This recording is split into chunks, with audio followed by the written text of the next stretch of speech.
Baik, bismillahirrahmanirrahim. Assalamualaikum warahmatullahi wabarakatuh. Alhamdulillah, hari ini hari Senin ya, di awal pekan ini kita masih diberikan kesehatan dan masih diberikan kesempatan waktu untuk bisa silaturahim diajak ngopi pagi, yaitu ngobrol pintar di pagi hari ya.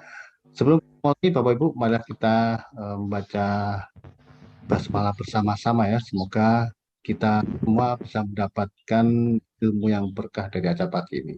Bismillahirrahmanirrahim. Ya, baik. Alhamdulillah yang hadir sudah ada 697 ya, 700 ya. Nih, sudah 700 semuanya Bapak Ibu yang ada di sini sudah mempraktekkan ilmu dekar apa belum nih? Ya kan sudah mempraktekkan terapi maaf, syukur dan ikhlas apa belum nih ya. Nah, pagi ini kita akan hadirkan seorang yang sangat luar biasa ya. Beliau adalah founder dari kelas TKM ya.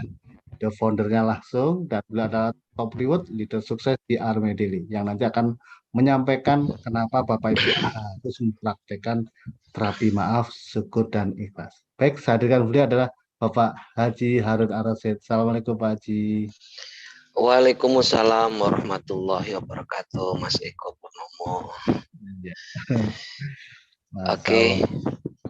Ya, gimana Mas Eko, sehat? Alhamdulillah. Ini kan awal pekan nih Pak Haji, tapi kelihatan Pak Haji ini biasanya kalau di kantor tuh hari Senin itu biasanya malah malah ini Pak Haji. Jadi kok sudah hari Senin lagi, tapi kalau Pak Haji kelihatan malah berseri-seri gitu. Karena ini Mas Eko, semenjak saya kenal Armina Daily, Iya. itu setiap hari terasa hari Minggu Mas Eko. Iya, masalah. Jadi Senin pun kayak hari Minggu, Selasa kayak hari Minggu, bahkan kadang-kadang saya lupa, saya pikir ini hari Minggu. Karena kerjanya di rumah Mas Eko. Iya, Masya Allah. Jadi Armina Daily merubah setiap hari menjadi terasa hari Minggu. Iya, sama-sama. Iya. Pak Haji ini kan mungkin ada dari mitra-mitra ini yang baru bergabung Pak Haji, mungkin sudah ada yang mempraktekkan ilmu DKR, terutama adalah terapi maaf, syukur dan ikhlas. Tapi mungkin Ya, ada yang belum atau sudah tapi belum apa ya, belum rutin atau istiqomah. Nah, mungkin Pak Haji bisa menyampaikan apa sih dahsyatnya kalau mempraktekkan terapi ini gitu. Silakan Pak Haji. baik Mas Eko, terima kasih atas waktunya izin. Bismillahirrahmanirrahim. Assalamualaikum warahmatullahi wabarakatuh. Alhamdulillahirrahmanirrahim. Asyhadu an la ilaha illallah wa asyhadu anna Muhammadar Rasulullah. Allahumma sholli ala sayyidina Muhammad wa ala ali sayyidina Muhammad. Ya Allah ya Rob, takdirkan Bapak Ibu, sahabat semuanya yang hadir di ngopi pagi hari ini, hidupnya makin sukses, makin sehat, rezeki makin lancar, berkah. Ya Allah, takdirkan kami semuanya, keluarga kami, keluarga sakinah, mawadah, warohmah. Takdirkan ya Robbana, anak-anak kami, anak-anak yang soleh-solehah. Berikan kami rezeki halal, banyak dan barokah. Dan takdirkan ya Rob, dalam waktu dekat ini, dengan izinmu, dengan ridhomu, kami bisa hadir ke tanah suci bersama orang-orang yang kami cintai. Amin, amin ya Rabbal Alamin. Baik, Bapak Ibu sehat? Sudah sarapan pagi? Ada yang sudah, ada yang belum ya. Baik, senang sekali pagi hari ini kita jumpa kembali. Mudah-mudahan nggak bosan, ya. Karena setiap pagi Mas Eko ya, setiap pagi kita ngopi pagi. Saya mau nanya seneng atau seneng? Coba yang seneng angkat tangan. Oke, terima kasih ya. Hampir setiap pagi kita ngopi pagi ya. Senin, Selasa, Rabu, Kamis, Jumat, Sabtu, Minggu. Kalau Senin ini jatah saya, jadi saya ngisi Senin, besok Selasa. Senin itu tentang apa ya? Tentang pola pikir ya, tentang pola pikir, tentang mindset. Itu. Kalau Selasa besok tentang digital marketing, jadi optimalisasi medsos ya. Kalau Rabu itu tentang knowledge product. Kalau Kamis tentang testimoni, kalau Jumat itu Al-Kafi dan The Miracle of Baitullah, cara mudah menuju tanah suci. Hari Sabtu itu keilmuan BDC, hari Minggu kemarin ya, keren kemarin itu ilmu ngrasa nglakoni oleh Pak Dr. Virus ya. Sekali lagi ini adalah program dari komunitas miliarder berkah. Di grup kita namanya TCA ya, The Best Community Armina Daily. Jadi The Best itu yang terbaik. Ya. Tujuannya apa Bapak Ibu? Ya tujuannya ya biar kita tambah ilmu, tambah wawasan.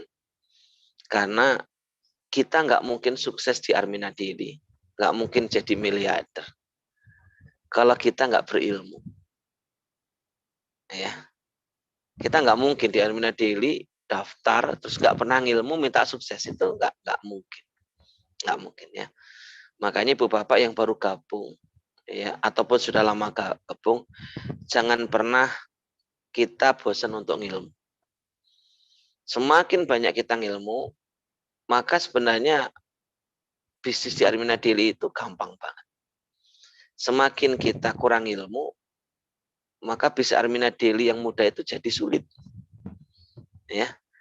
Akhirnya peluang untuk merubah nasib, peluang untuk bisa nolong orang lain, peluang untuk bisa umroh haji musnah.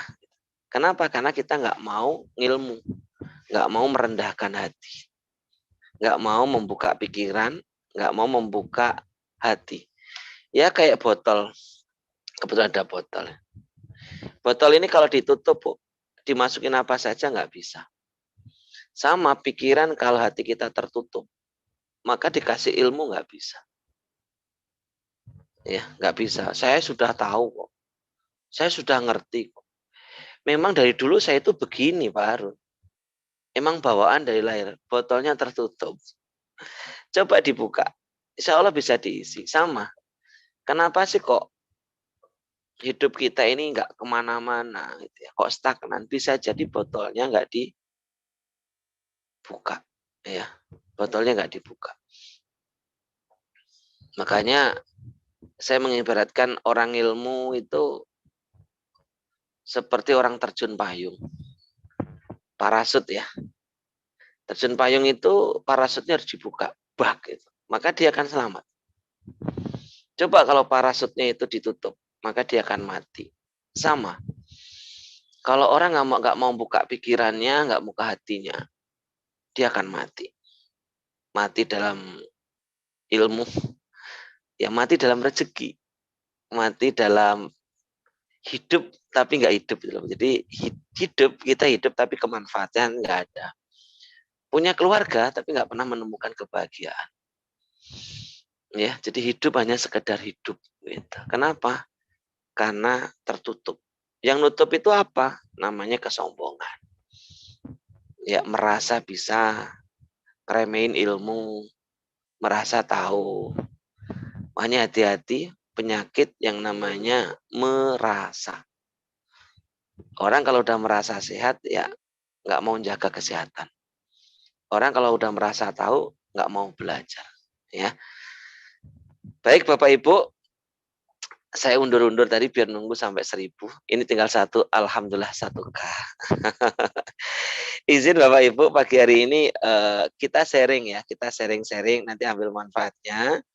Tema pagi hari ini adalah dahsyatnya terapi DKR. Saya sebut terapi DKR, istilahnya gitu.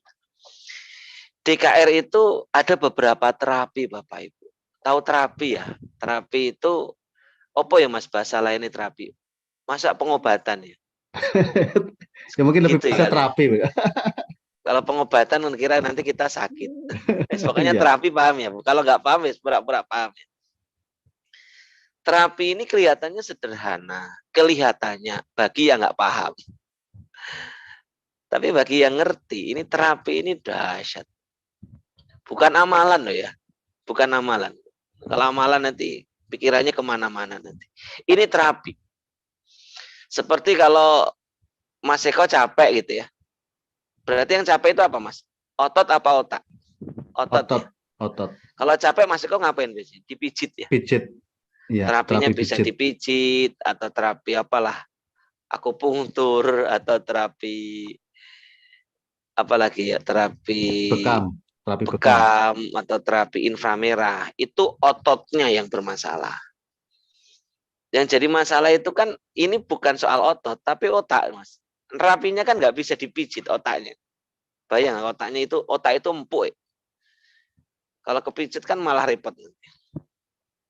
Jadi ini terapi. Terapi sederhana tapi dahsyat. Kalau ibu bapak benar-benar mempraktekkan sungguh-sungguh loh, sungguh-sungguh ya. Bukan mempraktekkan dengan separuh apa setengah-setengah, enggak. Terapi yang pertama adalah terapi ATM. Yang tadi malam adalah terapi yang kedua, kelas yang ketiga, audio terapi miliarder. Itu dahsyat, Bu. Terapi itu kalau ibu bapak benar-benar lakukan dengan kerendahan hati dan penuh keyakinan, itu akan memprogram pikiran bawah sadar kita yang tadinya isinya galau, takut gagal, nggak berhasil, sulit, apa saya bisa, itu diprogram, gitu, diedit menjadi pribadi yang optimis, semangat, yakin sukses, sehingga aktifnya menjadi mekanisme sukses otomatis. Makanya Bapak perhatikan kenapa di kanan kiri kita ada orang itu sukses, kenapa ada orang itu gagal. Pasti menyebabnya takdir, iya. Dan takdir itu muncul karena di dalam pikiran bawah sadar kita. Makanya takdir itu kan bisa dirubah. Namanya takdir ikhtiar. Lah rubahnya takdir itu gimana? Nah, ya tadi kita harus ngedit pikiran bawah sadar kita. Nah tugas Bapak Ibu sederhana, cukup dengarkan saja. Jadi Bapak nggak usah harus puasa Senin Kamis, harus makan apa ada amalan, enggak, cukup rendahkan hati, dengarkan dalam waktu kurang lebih 16 menit sampai 20 menit setiap harinya. Dengarkan, dengarkan, dengarkan. Nanti apa yang dirasakan? Yang dirasakan itu nanti Bu Bapak ada muncul apa ya? Yang pasti optimisme gitu loh. Kemudian kata-kata miliarder itu jadi kata-kata yang biasa. Mungkin yang baru kenal kami menyebut 100 juta per bulan itu kan rasanya mual. Pak Harun tuh ngomong apa atau 100 juta per bulan. Kayaknya Pak Harun itu halu itu. Kayaknya lagi sakit itu. Cari duit susah kok 100 juta per bulan lah. Kenapa? Karena memang di dalam otaknya itu belum terprogram. Yang kata-kata 100 juta itu belum terprogram. Yang terprogram itu utang. Yang terprogram itu ya cari duit sulit itu. Kata 100 juta itu belum ada. Makanya mual. Akhirnya muncul rasa nggak mungkin, nggak bisa. Nanti ujung-ujungnya malas, berhenti. Akhirnya apa? Kembali miskin lagi. Kembali miskin lagi. Jadi nggak kemana-mana. Miskin lagi, dikejar-kejar, debt collector lagi, tengkar lagi sama suaminya gara-gara ekonomi. Jadi hidupnya sengsara, begitu balik lagi. Kenapa? Karena terjadi yang namanya aktifnya mekanisme gagal otomatis. Nah dengan ATM ini diedit, diprogram ulang gitu Bapak Ibu. Makanya ATM ini Bapak Ibu, demi Allah itu nggak main-main. Bahkan kemarin, Pak Dokter Virus, Pak Dokter loh Bu, dokter ini nggak sembarangan loh, ya. Dokter itu Masya Allah, setahu saya itu 3% dari jumlah populasi manusia. Jadi dokter termasuk orang pilihan yang dititipin kecerdasan oleh Allah. Pak Dokter sampaikan, ini keren ini ATM. Ya, sudah mendengarkan Bapak Ibu, coba dengarkan. Terutama Anda yang galau, yang kayaknya aku di Alminadiri bisa sukses enggak sih? Nah, itu harus diterapi. Harus diterapi, harus dalam pengobatan ya, terapi mil ya. Cukup mendengarkan saja setiap hari. Pak Harun, itu kalau tiap hari nggak bisa, ya wis dengarkan sendiri boleh. Diulang-ulang juga boleh kok Bapak Ibu. Pak Harun, saya pengen terapi, saya ulang itu. Pagi saya terapi, sore terapi, malam terapi. Oh malah bagus. Nggak kelebihan, enggak kelebihan. Saya mau Pak Arun terapi saya sehari 3 kali saja Pak Arun. Biar nanti makin banyak, makin programnya makin keren. Saya tiap hari diterapi. Padahal saya alhamdulillah sudah istilahnya sudah semangat. Ya, untuk menjaga semangat saya biar otak saya itu mekanisme sukses otomatisnya selalu berjalan. Itu yang pertama terapi ATM. Sudah dijalankan Bapak Ibu? Sudah ya alhamdulillah. Yang belum yuk rendahkan hati. Nah, ya. Insya Allah Bapak Ibu, kalau Bapak benar-benar mempraktikkan itu, mencari 100 juta per bulan itu bukan mudah, tapi terlalu mudah. Ya, praktekkan ya. Nanti malam hari yang keempat, Pak Harun saya baru nggak apa-apa, dengarkan aja 4. Ya, dengarkan. Nanti kalau besok nggak bisa dengerin sendiri. Kalau bisa diulang-ulang, ya terus begitu. Ingat ilmunya apa tadi? Butuh kerendahan hati, ya, yakin, dan konsisten dilakukan berulang-ulang. Ya, oke. Kemudian ada terapi, saya sebut terapi DKR. Apa ini terapi DKR? Dasarnya keajaiban rezeki. Terapi ini kalau dipraktekkan, insya Allah Bapak Ibu, insya Allah ya, hati jenengan itu nanti akan tentram, akan bahagia. Beda dengan tadi terapi ATM. Kalau ATM tadi kan optimis, semangat, ya yakin sukses gitu loh, kreatifnya muncul. Ini beda lagi DKR. Kalau DKR ini lebih, kalau menurut saya itu lebih menyerang ke kolbu. Kalau ATM tadi lebih menyerang ke pikiran bawah sadar. Ya, ada pikiran, ada hati ya. Jadi ATM terapinya pikiran, bawah sadar. Kalau DKR itu terapinya kolbu. Ya, jadi terapi DKR ini dibagi 3. Terapi memaafkan, terapi ikhlas, dan terapi syukur. Ini kalau Ibu perhatikan, Masya Allah. Ya, jenengan nanti hatinya akan tentram, damai, bahagia, nggak gelisah, nggak bingung. Ingat, kalau hati sudah bahagia, itu sebenarnya langkah awal kita sukses, Bapak Ibu. Bukankah tujuan kita ini adalah bahagia dunia dan akhirat? Kata kuncinya kan bahagia. Makanya Ibu Bapak yang saat ini melihat saya, kok hari ini hatinya nggak bahagia, berarti Anda belum sukses. Walaupun duitnya banyak, walaupun pasangannya ganteng, pasangannya cantik, walaupun jabatannya tinggi, tapi kalau hari ini hati kita galau bingung, berarti Anda belum sukses. Karena sukses itu adalah bahagia. Apapun kondisi kita. Bahagia dunia dan bahagia akhirat. Ya, lah kalau sudah bahagia Bapak Ibu, itu menjadi magnetnya rezeki. Ada yang nanya sama saya, Pak Harun gimana sih biar rezekinya banyak? Saya tanya, Ibu bahagia enggak? Masih suka marah? Oh enggak bisa Bu. Orang itu kalau mau freedom finansial, freedom kan dulu dari rasa marah. Kalau masih ada marah, iri, dengki, nggak bisa. Nggak bisa. Sehebat apapun kita, kalau masih ada iri, dengki, nggak mungkin rezekinya lancar. Ya ada sih.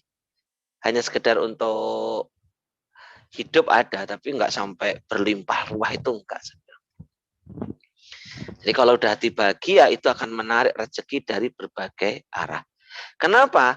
Karena orang bahagia itu hanya dimiliki oleh orang yang pandai bersyukur. Orang yang pandai mengeluh hidupnya nggak pernah bahagia. Orang bahagia itu hanya dimiliki oleh orang-orang yang memaafkan masa lalu. Orang yang punya dendam di masa lalu hidupnya nggak pernah bahagia. Saya ulang ya. Orang yang punya dendam di masa lalu hidupnya nggak pernah tenang. Yang ketiga, orang bahagia itu karena orang yang menerima keadaan. Orang yang nggak pernah ridho terhadap keadaan. Maka dia akan sengsara seumur hidup. Maka saya selalu sampaikan kepada teman-teman saya ya. Jangan sampai melakukan hal ini, Anda akan sengsara selama-lamanya. Demi Allah ini. 1, durhaka kepada orang tua. 2, selalu mengeluh. 3, selalu menyalahkan orang lain keadaan alias gak ridho. Jadi orang yang suka ngeluh. 4, nggak pandai bersyukur. Nikmat Allah banyak dicari yang nggak ada. Yang terakhir, pelit. Insya Allah ini kalau dapat 5 ini, yakin Bu, kita akan sengsara dunia akhirat. Menderita di akhirat. Ulang ya, durhaka kepada orang tua, zikirnya mengeluh, menyalahkan orang lain, enggak pandai bersyukur, pelit, bin bakhil.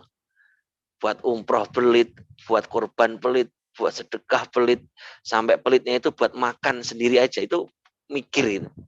Pelit terhadap badan sendiri, minum vitamin nunggu sakit, ya nunggu sariawan dulu, minum susu nunggu tulangnya keropos dulu, jadi pelit terhadap diri sendiri. Jadi orangnya pelit, orang pelit begini hidupnya sengsara. Ya kembali ke laptop. Harapan kami nanti Bu Bapak, yuk kita praktekkan terapi ATM setiap malam. Kita lakukan terapi syukur, ikhlas, sabar. Terapi, saya sebut terapi apa tadi? 3R. Yang pertama adalah terapi memaafkan. Jadi gini Bapak Ibu, mohon maaf. Saya yakin di antara kita mungkin pernah ada yang disakiti. Oleh siapa saya nggak tahu. Mungkin pasangan kita, sahabat kita. Ya, disakiti itu macam-macam. Bisa difitnah, bisa ditipu, bisa dizolimi, kemudian bisa dicurangi, ya. Pokoknya intinya disakitilah. Jadi hati kita sakitnya minta ampun. Lah, kalau hati sakit, itu seperti kita ada duri di dalam hati. Kebayang ya, duri di kaki aja sakit, tapi durinya di hati sakit. Jadi kalau ingat peristiwa itu langsung nangis, ingat peristiwa itu langsung sedih. Padahal kejadiannya sudah 10 tahun yang lalu. Sakit. Sehingga apa? Hidup kita nggak pernah menemukan yang namanya kebahagiaan. Hidup kita akhirnya gelisah. Gara-gara sakit hati itu, maaf, akhirnya kita menjadi pribadi yang suka marah. Marah kepada anak, marah kepada karyawan, marah kepada orang lain, marah kepada siapa. Kenapa? Karena ada sakit yang luar biasa di hati. Dan saya yakin semua orang pernah mengalami rasa seperti itu. Akhirnya dampaknya apa? Dampaknya kita menyimpan rasa dendam, Bapak Ibu. Hati-hati Bapak Ibu. Orang yang menyimpan dendam itu sama halnya kita ini meracun tikus. Di rumah saya misalkan ada tikus. Misalkan. Saya pengen meracun tikus itu karena ganggu saya. Saya kasih itu racun tikus. Tapi racunnya saya minum. Saya bilang gini, tikus kamu ganggu rumah. Bikin berisik. Bikin ngerusak lah. Kamu tak racun. Ya tikus ya, tak racun. Pertanyaannya adalah yang mati siapa? Tikusnya lompat-lompat. Kitanya yang meninggal. Ya Pak Harun, ya iyalah. Yang racunnya Pak Harun minum. Sama. Kita ada dendam dengan orang lain. Karena pernah disakiti, dolimi. Yang nyakitin kita saja lompat-lompat kok. Yang nyakitin kita aja entah kemana kok. Yang nyakitin kita udah bahagia kok. Kita masih nyimpen dendam, sakit. Apa bedanya dengan kita minum racun? Akhirnya apa? Kesehatan kita turun. Imunnya turun. Mahnya kambuh.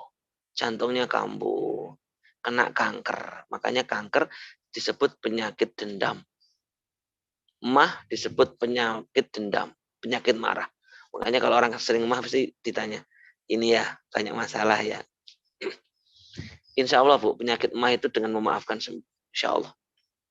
Ya, insya Allah ya. Jadi namanya orang Jawa penyakit dengenes, tahu ngenes nggak? nyakitin orang, yang disakiti entah kemana, kita masih sakit, akhirnya hidup kita nggak bahagia, kita nggak bahagia, ya, akhirnya kita meninggal dunia. Kayak peristiwa tadi, ngeracun tikus kita minum. Dan nyimpen dendam itu Bapak Ibu, ya seperti saya megang kertas inilah, harusnya tisu harusnya, tapi adanya kertas. Coba Ibu nanti pegang ya kertas ini. Kertas saya pegang begini, Bu. Apakah ginilah? Apakah capek saya? Enggak. Iya, karena megangnya 1 menit. Coba Ibu pegang begini, 1 hari ya. Begini aja 1 hari. Sambil ke pasar begini. Kemana Pak Harun? Mau ke pasar nganter istri. Tapi tangannya begini aja. Gini aja. Kira kalau sehari gimana? Capek. Bukan karena beratnya kertas ini, tapi lama kita memegangnya. Itu sehari. Seminggu, Pak. Seminggu, coba bayangin seminggu. Mungkin tangan ini akan mengecil, atrofi, dan mungkin akan dikatakan sakitnya minta ampun. Tanganku kaku ini ada sakit. Mungkin malah tangan ini jadi, pokoknya sakit banget. Itu baru seminggu. Coba bayangkan ini sebulan. Kayak apa beratnya? Anggap aja kertas ini adalah dendam. Bayangin ya, membawa kertas yang ringan sehari saja capek. Kita nyimpen dendam sudah 10 tahun, 15 tahun. Aku pernah ditipu dulu. Waktu bisnis, aku investasi 100 juta. Ternyata ditipu. Ya wis toh. Emang kalau diingat-ingat terus kemudian utangnya balik? Enggak. Udah uangnya enggak balik. Kena penyakitan. Keluarga enggak bahagia. Kena komplikasi. Meninggal dunia. Ruginya kemana-mana Bapak Ibu. Hanya gara-gara apa? Tidak memaafkan. Makanya Bapak Ibu, memaafkan itu dahsyatnya minta ampun. Merinding ya. Bahkan saya pernah dengerin cerita gini. Ya, ada amalan yang dilakukan orang-orang soleh zaman dulu. Orang-orang soleh zaman dulu itu amalan setiap hari dia harus bersedekah. Kalau punya duit ya bersedekah duit, tapi kalau nggak punya apa-apa, mereka sedekah berbagi maaf. Ya, sedekah berbagi maaf. Jadi berbagi maaf itu sedekah. Dan itu pahalanya gede, Pak. Bahkan disampaikan nih kata kiai saya itu, orang memaafkan itu pahalanya melebihi daripada orang yang rajin sholat tahajud. Lebih mulia daripada orang yang rajin sholat duha, tapi punya iri dengki. Paham ya? Kita, wah tiap hari tahajud, Pak. Wah duha 12 rakaat tiap hari. Tapi hatinya iri, dengki, dendam, marah, iri, dengki.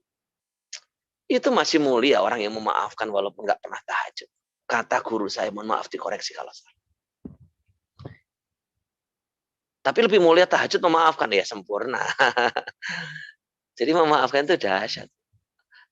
Dan ini amalan yang Nabi saja salut ya. Bahkan Nabi menyampaikan orang yang sebelum tidur, di samping dia membaca Al-Quran, bersholawat, kemudian memaafkan, maka dia ahli surga. Ahli surga loh. Jadi passwordnya ahli surga itu ternyata memaafkan. Bahkan kalau kita pengen meninggalnya husnul khotimah, itu salah satu amalannya adalah memaafkan sebelum tidur. Bahkan Bapak Ibu, kalau kita rutin memaafkan orang lain sebelum tidur, itu seperti hati kita itu dicuci, dibersihkan. Bahkan disampaikan, saya pernah membaca, orang yang benar-benar hatinya bersih, insya Allah dalam tidurnya, dia akan bertemu Rasulullah. Karena hatinya bersih. Ya, saking bersihnya aja bisa ngimpi ketemu Rasulullah. Ini maaf itu dahsyat. Bahkan sampai Allah sampaikan, siapa yang memaafkan orang lain, aku maafkan kamu. Bisa jadi loh Bu, Allah hadirkan orang-orang yang nyakitin hati kita.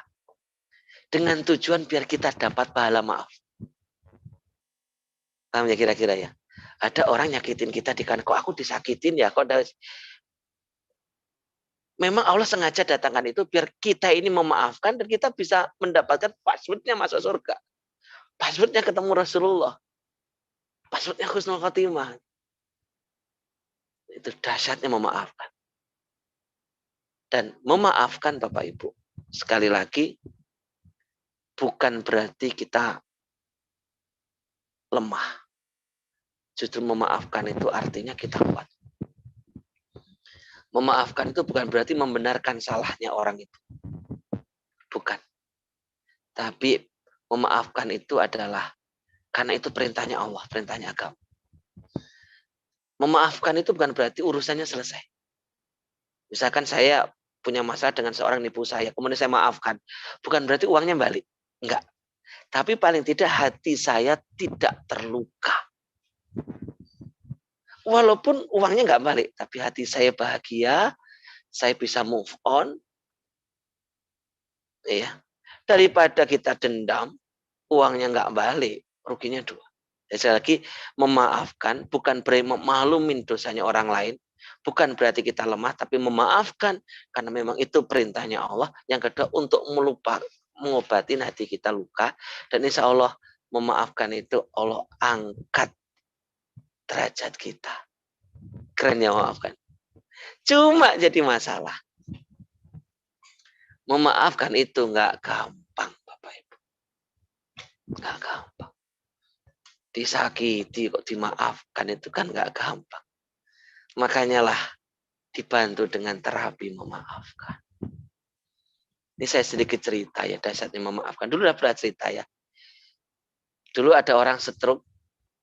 Saya ceritain kan? Ulang lagi ya. Suami istri, ya, istrinya wanita karir. Udah wanita karir, pegalannya luas, pinter, cantik lagi. Punya suami, udah biasa wajahnya, penghasilannya juga biasa gitu ya. Jadi seakan-akan yang superior itu istrinya. Istrinya udah karir, pinter, jabatan naik, penghasilan banyak. Suaminya ya di rumah biasa saja, ya nggak ganteng-ganteng amat kan. Kayaknya nggak imbang itu. Ternyata suami itu dengan posisi seperti ini dia nggak nyaman. Akhirnya dia memilih untuk istilahnya punya wanita lain lah. Dia merasa saya di rumah itu nggak dihargai oleh istri saya. Saya sebagai suami nggak ada nilainya. Ya semendingan saya mencari kebahagiaan lain. Gitulah cerita-cerita. Akhirnya istrinya itu marah. Dia mengatakan suami nggak bersyukur punya istri yang cantik, pinter, kaya kok. Kamu justru meninggalkan aku untuk orang yang seperti itu, gampangannya begitu. Tapi singkat cerita ya suami bilang aku memilih dia daripada kamu. Intinya gitu. Dan dia nggak terima. Nggak terima, marah, dendam. Singkat cerita akhirnya si wanita itu kena stroke. Kena stroke, pakai kursi roda. Bayang stroke ya, tangannya begini. Kursi roda otomatis ya dia jatuh miskin karena keluar dari pekerjaannya. Sementara suaminya udah bahagia dengan pilihannya tadi. Wanita biasa tapi menghormati dia. Dia akhirnya menikah dengan wanita. Itu nggak terima itu wanita tadi. Datanglah ke psikolog. Ustadz, saya sudah kemana-mana. Saya sudah capek. Sudah habis semuanya. Mobil, rumah, semuanya habis. Saya benar-benar sudah nggak punya apa-apa. Hari ini saya pengen berobat. Mudah-mudahan. Ya, Allah kasih kesembuhan kurang lebih gitulah. Kata ustadznya cuma, kamu punya marah di masa lalu. Dia nangis, menceritakan. Udah ceritain aja semua. Obatnya cuma satu, maafkan. Nggak bisa Ustadz. Dia nyakitin aku Ustadz. Dia kurang ajar Ustadz. Dia brengsek Ustadz. Ya sudah. Kalau kamu nggak mau maafkan, saya nggak bisa ngobati. Kuranglah wanita itu. Makin parah. Sampai keluar air liurnya. Sampai nggak bisa ngontrol liurnya netes. Bu. Dilalu gini. Wanita yang dulu cantik, karir sekarang baunya baunya orang yang nggak mandi, baunya orang penyakitan, ngeces. Mungkin kalau kita ngeliat kasihan hidup. Kembali lagi ke psikolog tadi. Masih jawabannya. Obatnya memaafkan. Enggak, Ustaz. Ada nggak selain ini? Berapapun saya akan cari uang untuk membayar itu. Enggak, obatnya memaafkan. Tapi saya nggak bisa. Gitu. Ya, kalau nggak bisa ya kita terapi aja. Kita coba. Baik Ustaz, dicoba. Ikutin. Ya Allah, saya maafkan suami saya. Dia nangis. Saya maafkan. Walaupun hati ini nggak terima. Saya maafkan. Saya maafkan ya Allah. Saya maafkan. Sambil nangis dia. Saya maafkan ya Allah. Saya maafkan. Singkat cerita, Bu, wanita itu sembuh dari stroke. Walaupun istri suaminya nggak kembali. Itu tapi dia udah sembuh. Dia sembuh, dia menjadi sehat lagi, dia berkarya lagi, walaupun dia memutuskan untuk nggak menikah, dia hidup dengan anaknya, tapi dia kembali bahagia. Dahsyat kan memaafkan, masya Allah. Merinding saya. Izin Bapak Ibu, mungkin kita pernah dengar di ngaji waktu kecil ya. Rasulullah ketika mau ke masjid, selalu ada orang tua yang dari lantai 2 ngelimparin Nabi. Pokoknya dilemparin kena mukanya Nabi. Kalau masjid dikotorin. Nabi cuma tersenyum. Besok lagi dilemparin lagi. Nabi nggak marah. Nabi memaafkan. Pokoknya Nabi nggak marah. Hingga suatu ketika Nabi lewat. Kok si nenek itu nggak ngelemparin aku ya? Nabi nyari. Kemana si nenek itu? Kok hari ini aku nggak dilemparin kotoran? Datengin rumah nenek itu. Kok terkunci? Didobrak. Ternyata nenek itu sakit. Dan nggak ada yang membesuk dia. Karena nenek itu memang culas, julid, memang sifatnya jelek. Nenek itu udah lemas. Sama Nabi, sama Rasulullah. Dikasih makan, kasih minum, rumahnya dibersihkan. Akhirnya nenek itu kembali kuat. Kemudian dia penasaran. Siapa tuh orang yang menolongku? Siapa yang membersihkan rumahku? Ketika dia melihat matanya, dia menangis. Ternyata kamu yang selama ini aku lempari kotoran.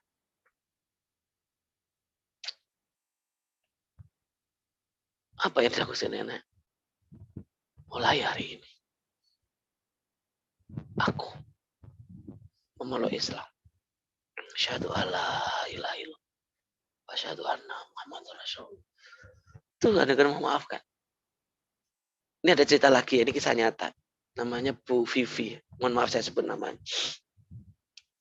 Bu Vivi ini, suaminya direktur, Bu. Kan harusnya senang. Suaminya direktur. Ya kebetulan ganteng lah. Duitnya banyak. Namanya direktur kan pasti punya asisten. Dan asisten rata-rata kan perempuan. Karena laporannya perempuan kan beda dengan laki-laki ya. Laki-laki itu nggak bisa mengerjakan laporan banyak. Dia mesti konsen. Tapi kalau perempuan itu, makanya sekretaris. Pak cari sekretaris itu yang cowok gitu. Ya susah. Sekretaris mesti cewek. Bener nggak? Cewek. Si istri tadi posisi cemburunya, Bu, ya Allah, ya mungkin karena suaminya ganteng dan kaya kali. Cemburu, jadi dia sebel sama sekretaris itu. Sebelnya itu sampai sebel. Ya, ya namanya direktur kan ya, soalnya telepon, halo, tengah malam. Tolong ya laporannya buat besok pagi. Ya namanya direktur kan, ini telepon ini, wah itu cemburunya minta ampun. Bayangannya macam-macam lah. Intinya harusnya si istri tadi bahagia, punya suami yang baik, soleh, kaya, tapi dia nggak bahagia karena dia cemburu, posesif. Tiba-tiba suaminya si sekretaris tadi ngomong sama istrinya direktur, tolong dong Bu, beritahu Bapak, itu Bapak suka ganggu istri saya. Suka ganggu istri saya. Itu setiap malam, itu telepon terus. Ya iyalah, namanya direktur, nanya laporan kan malam telepon. Ternyata suaminya mereka juga posesif, dia cemburu. Itu beritahu itu suami Anda itu suka ganggu istri saya. Tengah malam tidur saya ditelepon. Istri saya ditelepon. Gitu. Padahal nelponnya karena kantor ya antara atasan dengan bawahan. Yang terjadi si istri tadi marah semarah-marahnya. Akhirnya sekretaris tadi diomelin sampai habis Bapak Ibu. Ya. Dan sekretaris itu ternyata hamil Bapak Ibu. Ya hamil dengan suaminya. Cuma karena kebencian posesif dia mikir ini pasti hamil dengan suamiku. Pokoknya intinya dia nggak terima. Dan singkat cerita si wanita ini marah dan maaf ini kisah nyata. Dia kena penyakit jiwa. Dia merasa Tuhan nggak adil. Kenapa suamiku selingkuh? Kenapa harus aku? Kenapa dia? Pokoknya di akhirnya singkat cerita dia masuk rumah sakit jiwa. Si wanita istri direktur tadi. Datanglah ke psikolog. Diceritain semuanya. Oh, ibu. Coba temuin sekretaris. Coba temuin sekretaris ibu yang pernah ibu dolimi itu. Bilang minta maaf. Dia temuin, Bu. Gak ada pilihan. Temuin. Sekretaris. Aku minta maaf ya. Selama ini aku terlalu posesif. Aku terlalu cemburu. Dan maafnya diterima. Tahu nggak apa yang terjadi? Si ibu tadi sembuh dari penyakit jiwa. Ini kisah nyata. Akhirnya dia hidup berbahagia dengan suaminya. Memang suaminya nggak ada masalah apa-apa kan? Dia hanya marah dengan sendirinya, dengan pikirannya. Saya nggak cerita, akhirnya dia normal, kebahagiaan. The power of memaafkan. Jadi khawatir saya Bapak Ibu. Kenapa hari ini nggak bahagia? Kenapa rezeki kita seret? Jangan-jangan kita masih ada dendam di masa lalu. Maka yuk maafkan untuk kebahagiaan kita. Yuk kita maafkan untuk mendapat ridha Allah. Dan insya Allah Bapak Ibu, ketika memaafkan tadi, dampaknya insya Allah rezeki kita akan terbuka. Akan terjadi keajaiban rezeki. Terus gimana Pak cara memaafkannya? Cara memaafkannya, saya ajarin sederhana Bapak Ibu, terapinya ya. Boleh ikutin, masih ada waktu ya. Boleh Bapak cari posisi yang paling nyaman, boleh izin. Nanti praktekkan ya. Ini cara yang banyak pilihan nanti. Ya, boleh dengan oke, sudah Bapak Ibu lakukan nanti ya. Sebelum tidur utamanya. Sebelum tidur. Ya, dah. Boleh sambil tidur boleh. Kalau tidur boleh. Cukup Bapak lakukan pejamkan mata. Dah pejamkan mata Bapak Ibu. Tarik nafas yang dalam ya. Lewat hidung, tahan sejenak, hembuskan lewat mulut. Ayo Bu ikutin. Ibu kok malah lihat saya. Ayo. Oke, makasih ya. Jangan liatin. Nanti kalau ngeliatin tok nanti, Pak Harun saya kok nggak ada perubahan ya. Pak Harun yang lain closing kok saya enggak ya. Pak Harun katanya ada keajaiban saya enggak. Ayo dipraktekin. Oke, makasih Bu ya. Ibu yang pakai jilbab merah. Ya, oke. Tarik nafas lagi. Tahan, hembuskan.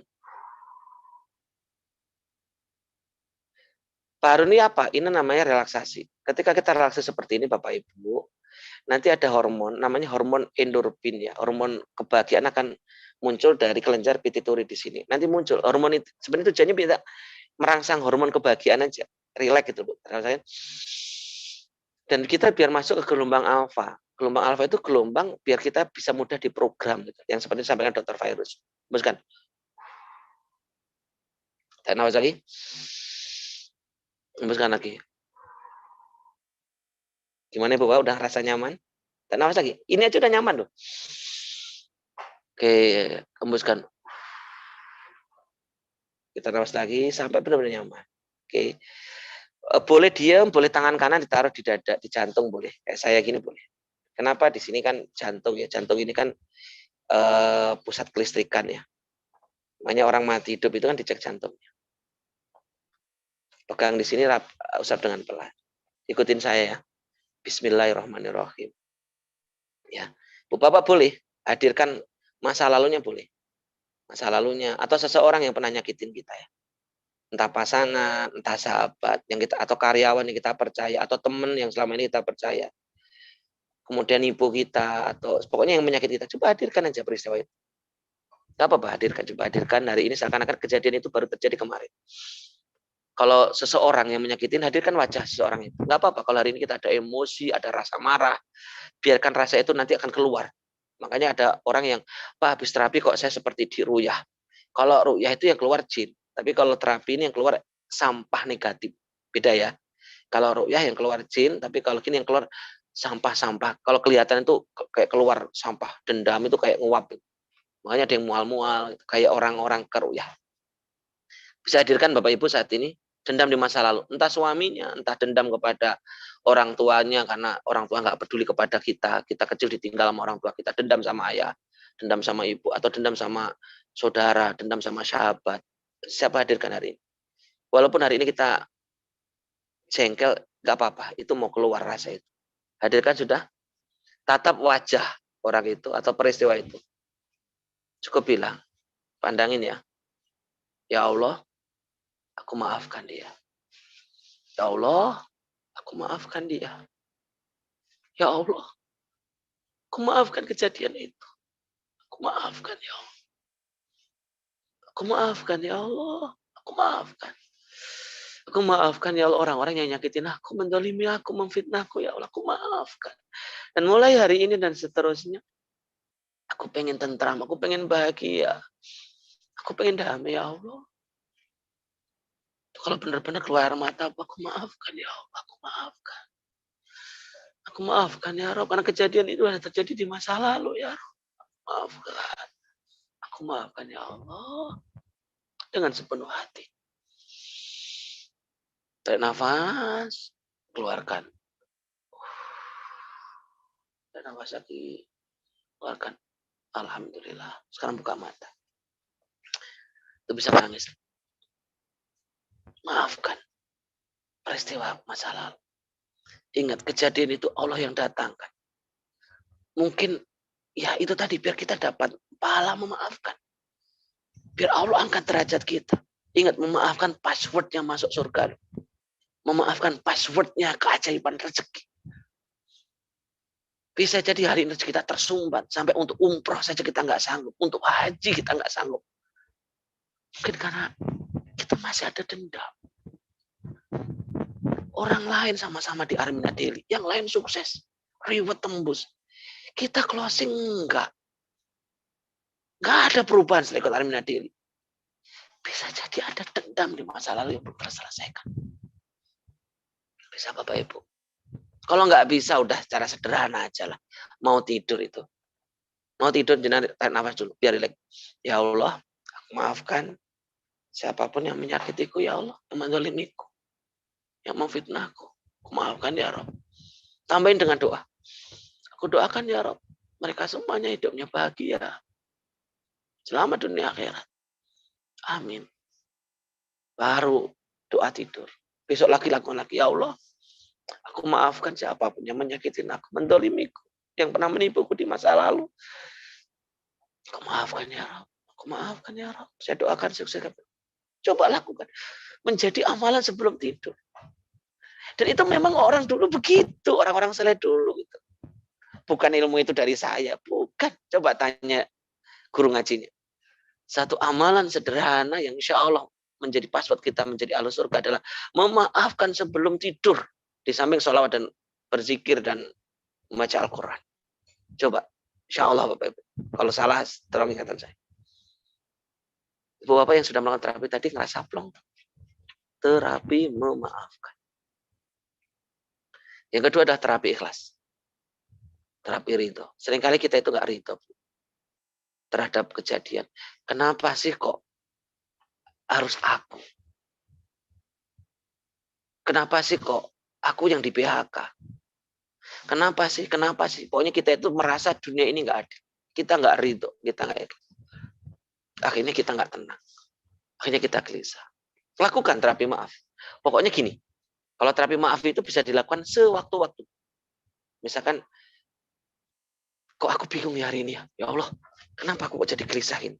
Udah diam aja begini. Tarik nafas. Hembuskan. Udah gitu aja. Ya Allah, hamba ikhlas, hamba ridho ya Allah. Atas semua peristiwa. Ya Allah, hamba ikhlas, hamba ridho ya Allah. Hamba ikhlas ya Allah, hamba ridho ya Allah. Hamba ikhlas ya Allah, hamba ridho. Hamba ikhlas ya Allah, hamba ridho. Tarik nafas. Alhamdulillah. Insya Allah, Bu. Nanti tenang. Coba deh. Coba, kalau nggak dicoba, ngerasain. Coba teman-teman hari ini yang artinya galau karena hari ini waktunya ditagih utang, atau galau karena nanti mau tampil untuk jadi pembicara. Saya aja Bu, tadi mau siaran tadi saya duduk, saya relaksasi. Saya ya Allah, hamba ikhlas, hamba ridha ya Allah. Artinya ridha itu gini, mau saya didengarkan, mau enggak itu urusan yang dengerin lah. Nanti kalau saya enggak ikhlas itu, nanti akhirnya saya enggak berani tampil. Saya takut dinilai orang, gitu. Saya ikhlas lah, mau didengerin ya. Alhamdulillah enggak apa-apa. Yang penting saya pengen berbagi kemanfaatan. Itu namanya terapi ikhlas. Coba lakukan. Kuncinya di nafas, Bu. Kuncinya di nafas. Ingat kuncinya di nafas. Tarik nafas. Mentok, tahan sejenak, hembuskan lewat mulut. Kunci nafas. Ketika ibu bapak mulai mikir aneh-aneh, mikir utang, mikir siapa itu, fokus aja ke nafas kita. Jadi baliknya ke nafas kita. Mengingat nafas kita, kemudian udah gini aja. Nanti jangan sudah merasakan kenyamanan, ketenangan. Yang namanya terapi ikhlas, ya. Kemudian terakhir terapi syukur. Nah, ini dahsyat ya, terapi syukur. Terapi syukur itu adalah ya syukuri apa yang ada, maka yang tidak ada akan datang. Saya kira semuanya setuju ya. Kunci bahagia itu cuma syukur dan memaafkannya. Tanpa itu makanya kan apa ini? The power of syukur itu dahsyat. Jadi kenapa hidup kita itu banyak masalah itu karena kita kurang bersyukur saja. Sebenarnya kan masalahnya di situ, kurang bersyukur dan kurang sabar. Insya Allah kalau kita bisa menguasai ilmu syukur, maka dunia itu akan indah. Serius Bu. Kalau ibu bapak udah menguasai ilmu syukur, lihat istri itu kayak bidadari. Mau gemuk, mau kurus, mau hitam, nggak kelihatan. Karena syukur ya Allah, aku dikasih wanita terbaik yang kau pilih ya Allah. Kalau syukur Bu ngelihat anak itu ya Allah, kayak peri-peri kecil ya. Syukur ya Allah, karena di luar sana banyak orang yang tidak punya anak. Ya. Kalau orang bersyukur tuh makan itu enak. Ya Allah, lauknya tempe aja enak. Kenapa? Karena dia bersyukur. Karena di luar ada orang yang untuk makan aja nggak bisa. Jadi dunia itu akan indah kalau kita pakai kacamata syukur. Tapi dunia ini akan menjadi nggak indah ketika kita pakai kacamata mengeluh. Punya istri disia-siakan. Karena ya dia lihat yang luar lebih cantik. Lihat suami disia-siakan karena di luar lebih langsing. Jadi nggak bahagia lihat anak ngeluh, anak kok bikin rame terus. Jadi dia nggak pernah menemukan kebahagiaan karena kacamata yang dipakai kacamata yang namanya kata syukur. Syukur itu luar biasa. Kurang 5 menit Bapak Ibu. Saya akan sedikit cerita dulu. Saya juga cerita. Ini rame di TikTok. Nanti buka di TikTok namanya Dr. Asep Hirmana kalau nggak salah. Tahu ya? Mungkin sebagian tahu Dr. Asep Hirmana. Ini lagi viral ini. Yang subscribe yang apa ini view-nya apa yang like itu jutaan. Jadi Dr. Asep Hirmana ini, mohon maaf nanti kalau ceritanya agak sedikit gak sama ya. Dia ini lagi ngoperasi anak gadis umurnya 8 tahun. Anak gadis ini kena infeksi usus. Ya pembusukan pada usus lah, infeksi usus semacam ya pokoknya infeksi usus ya. Ususnya membusuk. Sehingga anak ini sudah mulai sepsis. Sepsis itu seluruh darahnya sudah teracuni oleh bakteri dan kuman. Dan anak 8 tahun ini kemungkinan besar dia meninggal. Dari ketahuan pasti meninggal. Harapannya cuma satu, dioperasi, dipotong ususnya yang busuk. Dan itu pun juga meninggal. Kemungkinannya meninggal karena sudah terjadi sepsis, sudah terjadi infeksi menutup. Karena nggak ada pilihan, dibiarin meninggal, dioperasi juga meninggal. Tapi apa salahnya? Kita ikhtiar operasi, walaupun kemungkinannya cuma 0,00. Datanglah si dokter itu kepada ayahnya. Bapak, bolehkah kita ikhtiar untuk terakhir kali? Walaupun harapannya itu nggak ada, tapi kesempatan itu selalu ada. Anak bapak saya operasi, saya potong ususnya. Kata bapaknya apa? Alhamdulillah. Kalau masih ada kesempatan. Alhamdulillah. Kalau masih ada kesempatan. Kalau masih ada harapan. Dioperasi lah anak tadi, dipotong Bu ususnya. Wah, dipotong, disambung lagi. Karena ususnya rusak, dia dibikin lubang lubang BAB itu di perut, namanya kolostomi. Jadi harusnya kan buang air besar kan lewat anus, tapi lewat perut. Jadi namanya kolostomi, pakai kantong. Habis operasi itu kondisi anak drop, tensinya drop, saturasi oksigen di dalam darah drop, pokoknya semuanya tanda-tanda vitalnya itu drop. Dan harapannya udah nggak ada. Tapi aneh, bener-bener aneh. Ada kejadian luar biasa di ICU. Tiba-tiba tensi anak itu stabil. Tiba-tiba nafasnya kembali normal. Tiba-tiba anak itu melek. Tiba-tiba dia bisa ngomong. Dan tiba-tiba dia menjadi baik. Tensinya normal, baik. Dan si dokter ini kagetnya minta ampun. Dokter Asep. Ini, dia Allahu Akbar. Ini nggak masuk akal ini. Kok bisa tensinya normal? Kok bisa? Jantungnya iramanya bagus. Kok anak ini bisa siuman dalam waktu cepat begini? Kok semuanya bagus ini? Pasti ada sesuatu yang luar biasa. Ini dokter penasaran. Ditemuin si ayahnya. Bapak, ada keajaiban di putra Bapak. Putra Bapak sekarang stabil, Bang. Stabil, Bang. Kalau boleh tahu, Pak, doa apa yang Bapak ucapkan? Ini dokter penasaran. Ini kisah nyata. Amalan apa yang Bapak ucapkan? Si Bapak cuma bilang, saya nggak doa apa-apa. Saya cuma bilang terima kasih ya Allah. Kau telah percayakan aku anak. Terima kasih ya Allah. Anakku masih ada kesempatan untuk dioperasi. Terima kasih ya Allah. Habis operasi, saya masih bisa melihat anak saya. Terima kasih ya Allah. Ketika saya bangun tidur, saya masih lihat anak saya masih bernafas. Terima kasih ya Allah, anak saya masih bernafas. Aku masih bisa lihat. Terima kasih ya Allah. Sampai hari ini juga masih hidup. Terima kasih ya Allah. Dia cuma bilang terima kasih ya Allah. Terima kasih ya Allah. Terima kasih. Allah kasih kesembuhan pada anak itu. Nanti coba cek di TikTok. Kisah itu nyata. The power of syukur. Dalam kondisi kayak begitu. Dia masih bilang terima kasih ya Allah. Aku masih bisa melihat anakku hidup. Terima kasih ya Allah. Walaupun pakai apa ini oksigen. Terima kasih ya Allah. Aku masih bisa melihat anakku sampai hari ini. Aku masih bisa melihat. Kebanyakan kita kan enggak. Kenapa sih anakku sakit? Kenapa sih kamu begitu? Kenapa? Semuanya salah. Kenapa harus aku? Kenapa? Seakan Allah nggak adil. Kita mengeluh, kita protes. Makanya berapa banyak orang yang tadinya nggak sakitnya tipes masuk rumah sakit jadi komplikasi kan? Karena dia nggak ridho, dia nggak syukurin, dia nggak terima dengan kejadian itu. The power of syukur, Bu. Anak yang harusnya 0,99,9 menurut ilmu kedokteran dia meninggal dunia. Dengan bapaknya terima kasih ya Allah. Terima kasih. Saya mikir coba kalau itu dilakukan. Kasih Allah, hari ini masih hidup. Masih Allah ya. Tadi pagi masih bisa ngopi. Makasih Allah. Tadi malam masih bisa ngumpul ketemu keluarga. Jangan gini, ya Allah kenapa utangku banyak? Ya Allah kenapa nggak closing?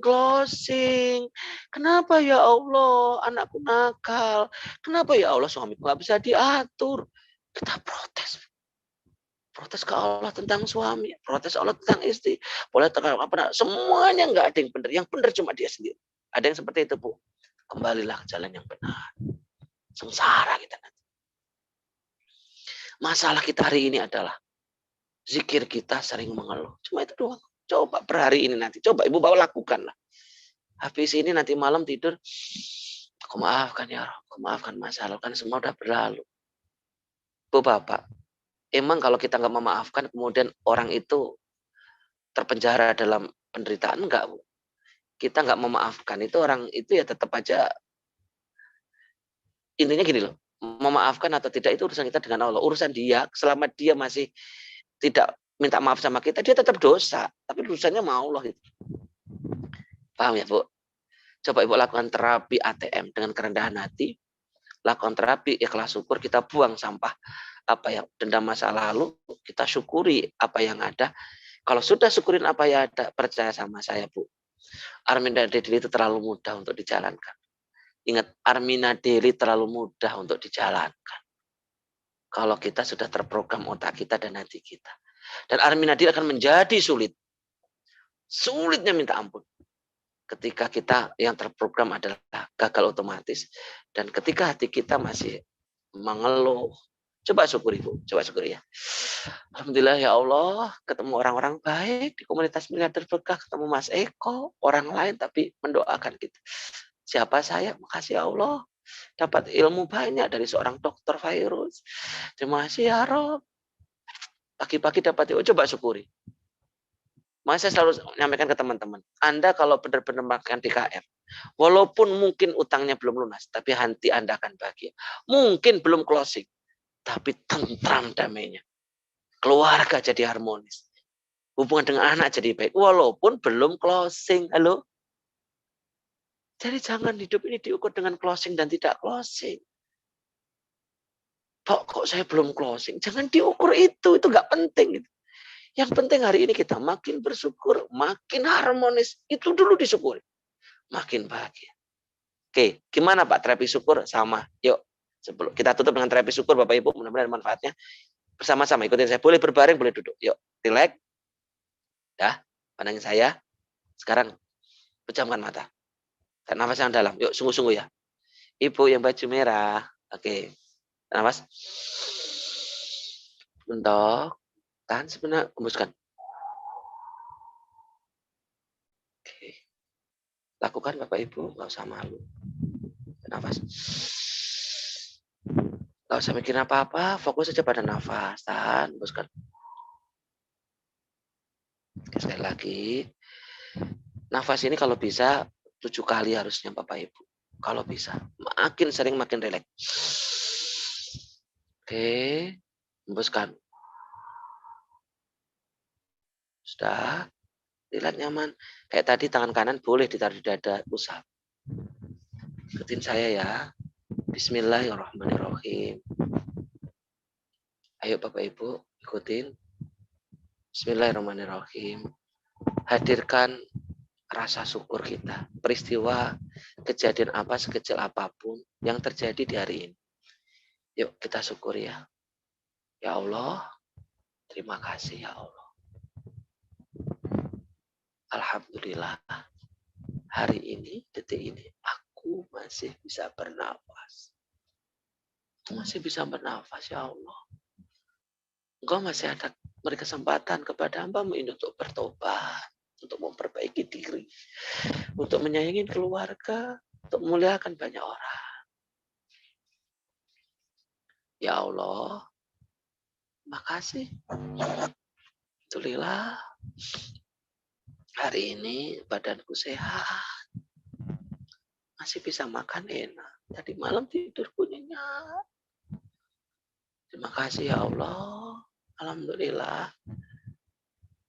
Coba hadirkan rasa syukur. Hari ini aku masih bisa melihat pasanganku. Aku masih bisa melihat pasanganku. Aku masih bisa melihat anak-anakku. Syukurin Bu, karena di luar sana ada yang pasangannya sudah diambil sama Allah.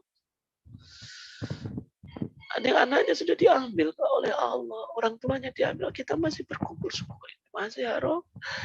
Aku janji akan menyayangi pasanganku, anak-anakku. Syukurin. Terima kasih ya Allah. Alhamdulillah. Kau pertemukan sahabat-sahabat, teman-teman yang baik. Kau temukan komunitas miliarder berkah.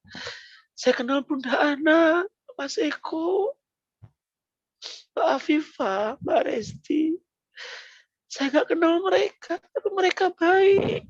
Doain, ngajak umroh, ngajak haji. Kalau kita ada masalah, mereka mau dengerin. Padahal kami nggak kenal mereka ya Rob. Kami kenalnya cuma lewat online. Terima kasih ya Allah. Coba syukuri sekecil apapun hari ini. Ya Allah, terima kasih ya Allah. Aku bersyukur dengan sepenuh hati. Terima kasih ya Allah. Terima kasih ya Allah. Sekarang tarik nafas, hembuskan. Alhamdulillah. Tarik nafas. Alhamdulillah. Sekarang buka mata. Bapak pasti akan menangis. Bukan sedih.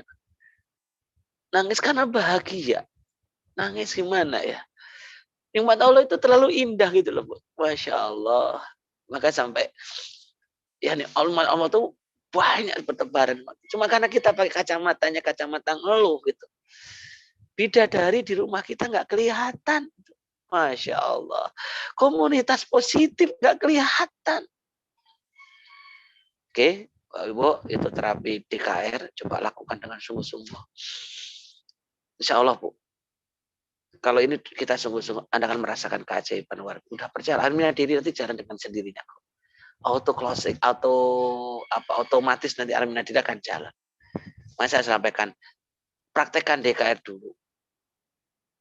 Ya, nanti bisnis akan jalan dengan otomatis. Itulah Shiratal Mustaqim. Assalamualaikum warahmatullahi wabarakatuh. Saya kembalikan ke Mas Eko Purnomo. Terima kasih. Waalaikumsalam warahmatullahi wabarakatuh. Terima kasih Pak Haji atas ilmu yang sangat luar biasa pagi ini. Ya, semoga ini menjadi amal jarah dari Pak Haji Ar-Rasyid. Terima kasih Pak Haji. Baik Bapak Ibu, demikian tadi dahsyatnya mempraktekkan terapi syukur, maaf, dan ikhlas ya. Setelah dipraktekkan, semoga Bapak Ibu akan mendapatkan keajaiban-keajaiban dalam kehidupan Bapak sekalian. Baik, saya tutup dengan bacaan hamdalah bersama-sama ya.